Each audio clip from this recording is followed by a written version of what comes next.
जय जगन्नाथ फ्रेंड्स, जय माता राणी। मोर एक आउ फ्रेश नुआ ब्लॉग को पुणी थर आपको स्वागत।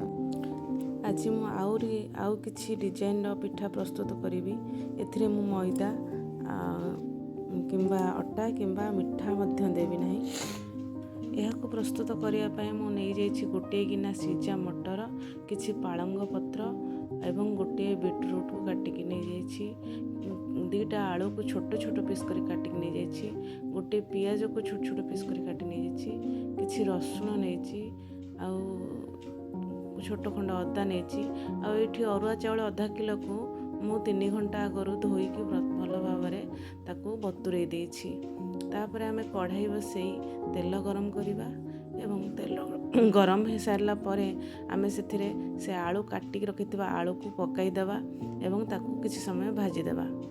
आलू भाजी होता समय आमे प्रस्तुत करवा मसला पाई मु एठी नहीं जाइए गोटे ग्राइंडर छोट ग्राइंडर जार किसी रसुण अदा सुखिला लंका आ गोटे चमच धनिया गोटे चमच जीरा ताकू आमे पूरा प्लेन पेस्ट करके गोटे मसला प्रस्तुत करदवा।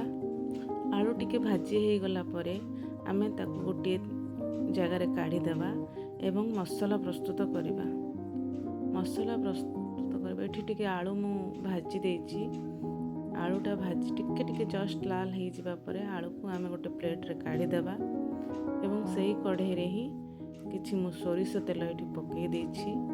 सोरिष तेल गरम हो सारा पर मुझे पकई गोटे छोट चमच फुटण पकई देछि।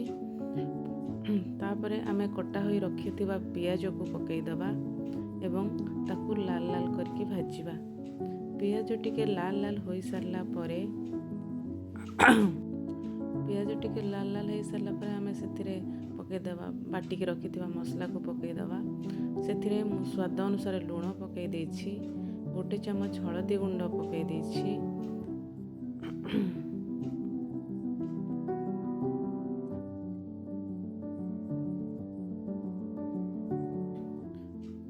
मु काटिक रखिथिबा गोटे छोट टमाटो को पकई देछि एवं ताकू सब भल भाबे कसिबा।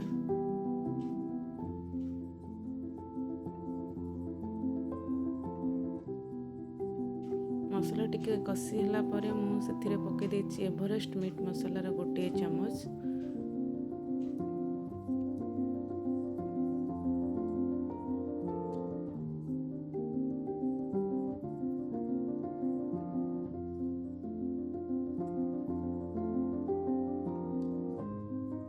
मसला भल भाबे कसी हो सारा पर सेथिरे मु भाजिकी रखिथिबा आलू आउ सिझेकी रखिथिबा गोटे गिना जो मटर ताकू पकई देछि एवं ताकू भल भाव आमे कसिबा पे छाड़ीदेवा। एथिरे आमे पानी रखिबा नहीं, ए कषा को आमे सुखा सुखा करदेवा। ए पिठाटी छोट पिलांठू वयस्क व्यक्ति माने मध्य खाई परिवे। एथिरे जेहेतु मिठा यूज हो नहीं यह समस्त को भल लागिवो। मटर और आलू कषा हो सारा पर मुझे पकई देछि गोटे छोट चमच कस्तूरी मेथी एवं गोटे छोट चमच गरम मसला गुंड एवं ताकू भल भाव कषी पूरा सुखिला सुखिला करके आमे रखिदेवा। तापर मुझे नहीं जाइए जो चाउल बतुरेकी मु आधा किलो नहीं से अधा 250 ग्राम चाउल मुझे गोटे ग्राइंडर जार नहीं जाइए एवं किसी पालंग पत्र से ताकू आमे भल भाव पेशी गोटे आण प्रस्तुत करदेवा। सही आण प्रस्तुत हो सारा पर आमे सही ग्राइंडर जार बड़का चाउल एवं बीटरूट को मिसई से आण प्रस्तुत करवा।